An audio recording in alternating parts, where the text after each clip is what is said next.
There she is. Oh, Hello, dear. so How are nice you? to finally meet you. Yeah. How are you? Really good, how are you? Bloody good, actually. Well, welcome. This is my This is your test kitchen. test kitchen. Yeah. So, let's go in and Let's go in. have a bit of a play around, a bit of Yeah. catch up. Look at that. Isn't that beautiful? That's how you sent it to me. How did you come up with this? This is an incredibly simple cake. It's constituted of about 6 ingredients. Yeah. All the absolute premium quality, because we would never compromise on that. So Yeah. you've got 70% Calabo chocolate, couverture chocolate. Uh-oh. You've got Dutch processed cocoa powder. Yeah. You've got ground almonds from California. You've got a little bit of sugar, not too much. It is cake after all. And then all we need to add is some butter and 5 eggs. So it's crazy simple. The longest part in making this cake is the melting of the butter and the chocolate. Which is But- about 5 minutes. Yeah, it's pretty fast. If your ingredients are good, your cake's going to be good. Yeah. So yeah. Same with cooking. Same, Yeah. use good wine if you're gonna, make a nice sauce. Or that sort of thing. Exactly. The packaging's amazing. The reason I laughed when you said it's all incredible, the best cocoa, the best chocolate, Yeah. great almonds and stuff, is that we've been playing around with this dish, which is, well, you'll see at the end. Maybe we're going to have a clash of the titans here. From the best of the best ingredients to, we're going to have a bit of fun playing around with. I adore the packaging. Thanks. And do you think it's a big part of it, isn't it? Is that sense of getting something that's beautiful, every touch point that you're doing is really important The thing to you? with us is we didn't so much see this as a supermarket item. We saw it more as a, something that was perfect for a gift, same as a beautiful bottle of wine would be. And every component of opening it needed to be part of the experience. So that's why, I'm a magpie for anything gold or shiny, so that's where the gold box came in. And then our photography it needed to be super modern and kind of out there. Pared back and beautiful. Exactly. So what are we going to do? We're going to melt the chocolate and the butter. So you've got your delicious Lewis Road. Yes. Do I have to weigh this? I can just do this. No, can't I? just chop it. Just chop it at the mark. Obviously, you're more of a savoury chef than a pastry chef. Yeah. But do you have a decent sweet tooth, or? I have an incredible sweet tooth. So you do. Which is interesting that I'm not very good at baking or desserts. I'm well, I sure have I have a that's a lie. repertoire of a few, Yeah. but I certainly I've always found it. I think you either have the gene or you don't have the gene, and I don't think it's like I'd love to be a great bread maker. Yeah, so would I. But I don't seem to. I try. I don't know what it is. There seems to be some sort of magic touch. Well, you've got a bagel business. Oh well, You know, yeah, so yeah. Well, that's true. That is Yeah. true. The bagel business. You're on the right road. I love the bagels, but I have got an incredible sweet tooth, and I sort of grew up.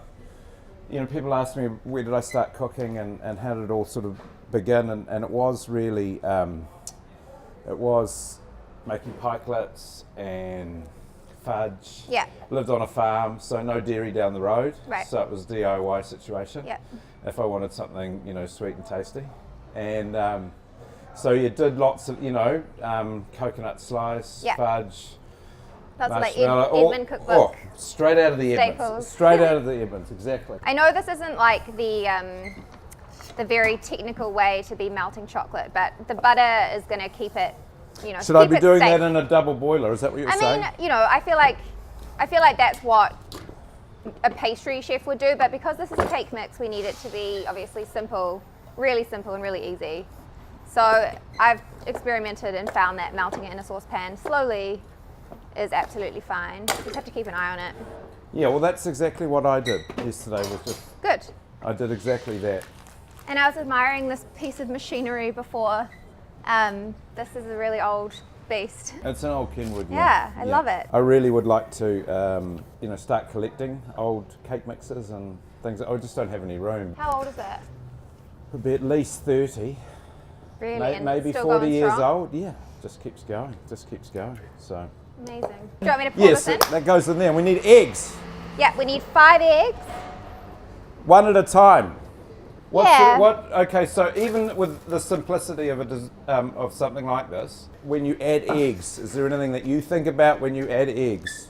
There's two things I would think about. So obviously the temperature of our melted chocolate and butter needs to be at a point where it's not going to cook our eggs as we add them. Right. But you'll notice, I think what we should do is mix this together before we add any eggs, because the dry is going to bring the temp of that chocolate right down to a safe point. And then the second thing would just be, this is probably a given, but not getting any shell into your mix. So I always crack my eggs into a separate vessel. Yes. And it's usually a see-through one, so that I can kind of lift it up and see if any shell has gone in. But I'm sure you've got your own amazing techniques of... No, but I like, I mean, the thing eggs. is about our game is that you, there you go, look at that. No, I think the thing about cooking, Jordan, is that you're constantly learning from everyone, and that's the beautiful thing about it. The learning curve never stops. My bakers teach me things every day. Yeah. They're far more trained and qualified than I am, and honestly, they blow me away almost every day. I haven't got a clear thing No, for you, you I'm don't need afraid. it. At least you'll be able to see your shell in there. There's one, go. All right. So you're a egg hitter and then cracker. Oh, do you do that? I don't know. No, I don't do that. I normally do that. I normally hit one on do the you? other, yeah. I'm a side of the bowl girl. I do it because one day I want to have the eggshell exactly the same strength, and then they both break, but they never do. They never do. Especially if you're using mixed grade, like free range eggs, they're always different. So you can see that kind of thickening up and coming to a kind of glossier consistency. This is a cake close to your heart. How do you come up with them, and how many?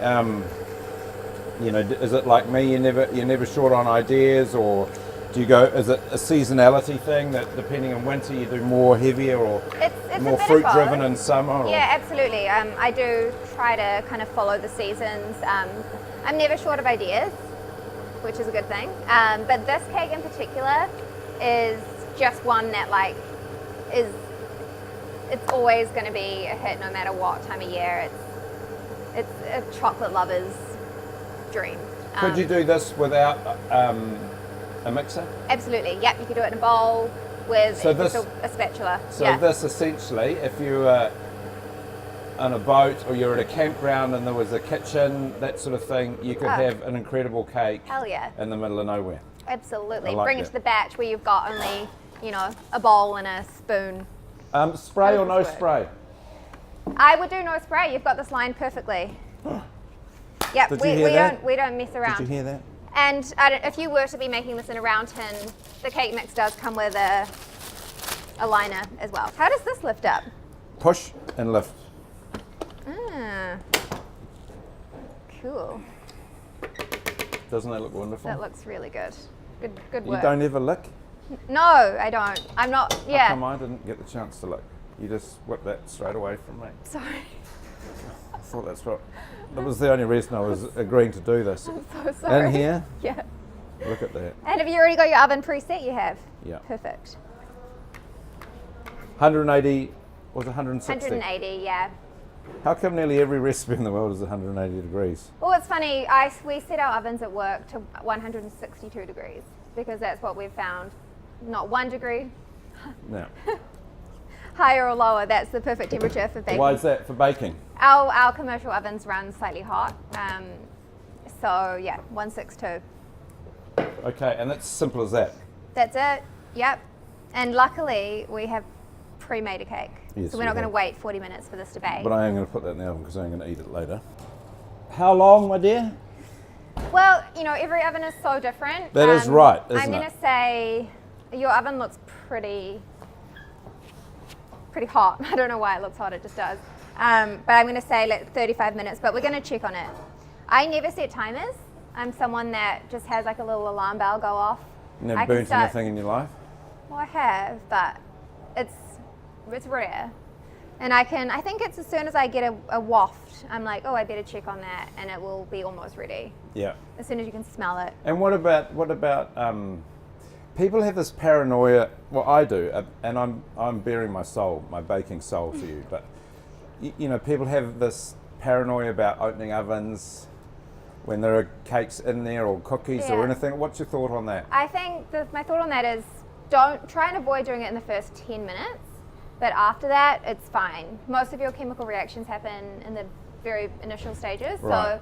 So I always, you can imagine, like, we've got like at least 12 cakes in our oven at any one time. We're pulling them in and out, so we're constantly opening and closing, and we have to, and it's never been a problem. So do you think that just comes from our, It's a little bit of a myth. Maybe it's our parents being like, oh no, just hold on, don't be greedy. this is very nerve-wracking for me, Jordan. This is my reveal on the one I made yesterday. That's perfect, absolutely perfect. One of the things about this cake, I would presume, is it's very hard to screw it up. It's almost impossible. We say it's completely fail-proof. The only thing that will screw it up is if your oven, let's blame it on the oven. If your oven's too hot or... Okay, so this is the idea that we had. So, that we baked it like this, then I was going to use a cookie cutter. Uh-huh. So I've made the parfait in these silicone molds, Perfect. and so that's the same size. Yep. So now for me, I don't know, but I think Beautiful. Yeah, well, it is beautiful because it's fail-proof and you made it. You essentially made it. I didn't. You actually made it, but... I'm just going to trim it a little bit off, yeah. like so. Right, where are we? So I need to. So Your parfait? these are my little parfaits. Beautiful. So I'm going to give you the recipe, but it's like a lot of parfaits. You cook egg yolks that you beat until pale. Then you cook some sugar to soft ball stage, Yep. 115 degrees, and then slowly incorporate that into the eggs, which sort of cooks the eggs and stabilise the eggs. Yep. And then you have peanut butter and Pix is great, Fix and Fog's great. Geez, everyone's into peanut butter these days. I know. This is good. Yeah. They're all brilliant, I reckon. They're all delicious. And then we work that to the egg and sugar mix into the peanut butter. Yeah. And then basically we fold a whole lot of cream into that, and then Amazing. then into the molds, And then freeze. and then Yeah. freeze. So Cool. now this is where you because this is quite embarrassing, but you have the best ingredients in the world, but we quite like. Oh, we're adding a bit of Hershey's. This is this is my little signature. Love it. I actually love that stuff. Is that the one that crisps Yeah, that goes to shell? on the Into a shell. You know, we're always making fun of, we're foursquare foraging, or we're not. Foursquare foraging. We're just going down to the local shop and Love it. all those sort of bits and pieces. But we can't stand snobbery in cooking. As long as people are cooking, Yeah. doesn't matter what they do, and if it means that makes people happy. Absolutely. So what I'm going to do is I'm going to have to play around with this, but we did a little bit of glass cookie as well with some peanuts, so we're going to add a bit more texture to it. So what I thought I would do is, this is kind of like a cross between a brandy snap and a twirl. Can I taste a little Yes, of course you can. bit? Broke off. So really light. We use this sort of as a texture with a lot of our desserts. I love it. I expected it to be pure sugar, but it's not. It's not that sweet. So I just thought we'd do something like this, and then we'd use a little bit of this on the side for texture. Texture. Wow. It's not that wow. It is. I feel like anything you put your hands on would be wow. The thing about parfait and ice cream and things like that, and semi-Fredos, is you really want them to warm up a little bit. You don't want to heat into that and it goes flying across the plate and that sort of thing. So it needs to melt a tiny bit. let's just let that sit for a little bit, and I would say about 20 minutes, and then that'll be super delicious. How are we going with this? Do you think? I reckon it looks good. I made some custard Oh, delicious. because we just sort of thought custard's good with everything. So we're going to plate it up. Yeah, I'm going to plate it up.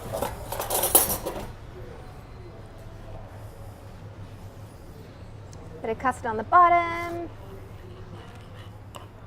Don't skimp on the custard.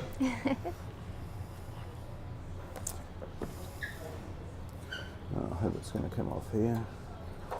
Perfect. Wow. Isn't it? Well, it's from that to that, you know, and isn't that the lovely thing about it is that, Yep. I mean, you can And look, make the you can most make- beautiful cake You with could this. make 6 out of that. Yeah, you could make 6 out of that. No Yeah. problem at all. Oh, I love it. That's all right, I isn't can't it? believe you did that from a cake mix. Right, let's try this. Okay, let's taste it. How do we do this, Al? Oh no, I'm just going in on the side where the parfait. Oh, see where the parfait is. At least it's soft, because it'll still be a little bit hard in the middle. Oh, I got a big bit. Well, do you have a sweet tooth? Yeah. Oh my god. I've got the biggest sweet tooth. Like, even if I eat eggs for breakfast, I'll need to have something sweet straight after. Holy crap. It's not too sweet. It's not, actually. Oh. You know what? That Hershey's really tops it off. A little bit of down and dirty. It's balance in life. Top quality, and then still a pie at 4 a.m. in the morning from a gas station. It's actually really good.